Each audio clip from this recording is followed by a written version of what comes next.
So, hello again, Mike Schwarz here from IIMS. This is a very short presentation on strategy planning. How many marine surveyors actually do any strategy planning? The answer is probably not very many. And some of you might say, well, why does strategy planning matter? I'm happy with my lot, I've got a good sound business, that's fine. But some people do want to grow. So when you look at strategy planning, you need to look at three specific questions. Firstly, where am I now? Secondly, where do I want to go? And thirdly, how will I get there?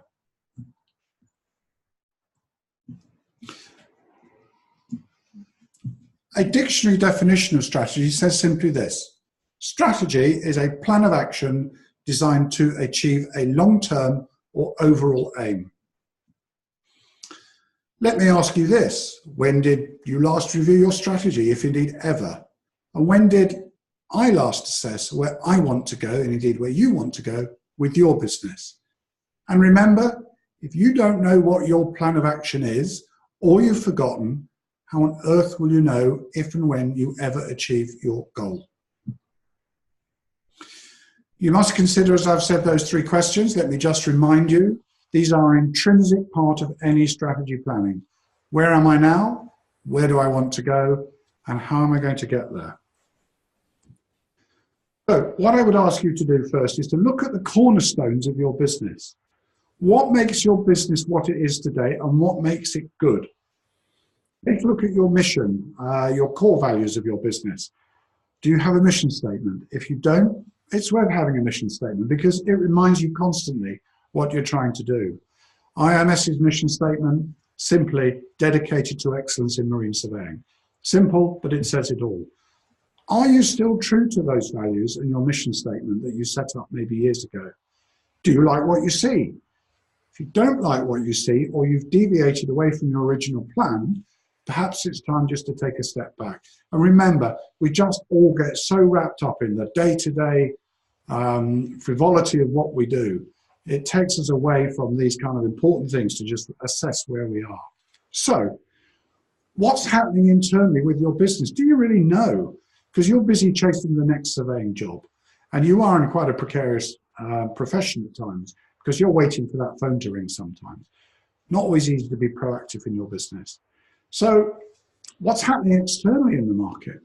You know, we're going through in the UK right now this horrible thing called Brexit, and it doesn't much matter anymore which side of the divide you're on if you wanted to stay in Europe or leave. It has just made things very, very uncertain. So what's happening externally in the market? Well, I've got UK surveyors saying, am I going to be able to go to France to do a survey?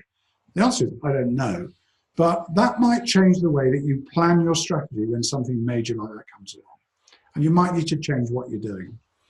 I don't know if you've ever heard of the SWOT analysis analogy. Stands for strengths, weaknesses, opportunities, and threats. If you get a big A3 piece of paper, stick it on the wall, divide the page into 4. In the top left-hand corner, put strengths. Top right-hand corner, weaknesses. Bottom left-hand corner, opportunities, and threats in the bottom right. Populate those boxes. Think about what your strengths of the business are. Think about where your weaknesses lie. What are your competition doing that you're not doing? Think about where the opportunities lie, and what are the threats to your business. All of these elements are crucial in assessing your strategic position right now. So you want to build on your company's strengths. Of course, that goes without saying. You want to protect against the weaknesses. You must capitalize on the opportunities wherever you see them. And it's absolutely vital that you understand the external and internal threats to your business. So do a SWOT analysis. It'll take you half an hour to do. You might be very surprised about what it reveals. What about your competitive advantage? So a sustainable competitive advantage describes and explains what you're best at doing compared to your competitors. You must have a competitive advantage. Why is it that people come to you and they don't go to your competitors? Might be price, might be because you provide a better service, might be because they just like you more. You need to understand what your competitive advantage is and why people use you. Each company strives to create that advantage. And that continues to be competitive for the longer term. So, you know, brands, big brands spend a lot of money pushing their brand name out there. I'm not suggesting you need to be pushing a big budget towards developing your brand, but you need to understand what your competitive advantage is. What is your point of uniqueness? What can your business potentially do better than anyone else now and in the future? So if you specialize or are a specialist in a particular area of marine surveying, for example, that's what you should be pushing, because in my opinion, that's where you are best placed, and that is your competitive advantage. Vision statements, I mean, they sound a bit grand, and yes, it's the sort of thing that, you know, eBay have a vision statement and the BBC have a vision statement, but why can't you have a vision statement? It's simply about your vision, and it's about formulating in your mind the image of what your business's future makeup will be and where it's headed. Write it down on a bit of paper. Come back and review it periodically. Just see whether or not you need to change your vision statement. We change as people as we grow older, as we become more competent in business, we become more confident in business. So your vision potentially will change. Can you look at what your business might look like in 5 years from now? Well, it is entirely possible. I used to work for a multi-million-pound PLC publishing company, and I was challenged every year by the group managing director, and we ran quite a sizable operation. And he said to me, I want a 10-year business strategy plan from you. And I remember the first year saying to him, but I can't look to the end of next year, let alone 10 years. He said, you're not listening to me, Mike. I want a 10-year business strategy plan. 10 years, I think, is too far. The world, especially now, is moving at such a rate. So to try and look 10 years ahead is difficult. To look 5 years ahead is entirely possible. More importantly, it's about you. Where do you want to be in 5 years' time? Do you want to be as you are now? Do you want to be a little bit bigger, employing a couple of surveyors? Do you want a couple of associates in your business? What is it you ultimately want? And the only person who can determine that is you yourself. Take time to pick the right avenues to develop. There may be avenues that simply aren't right to develop. You have to consider things like your financial situation. You have to think about who your customers are, your operational people needs as part of that strategy plan. If you start to grow your business, then you're going to need help in other areas like administration, like finance. So think about those things. Those might be unpalatable for you. What are the core activities that you must perform successfully in order to achieve your vision? And what is it that you will need to change if you wish to develop and grow? You can set monitorable goals. People call them KPIs, key performance indicators.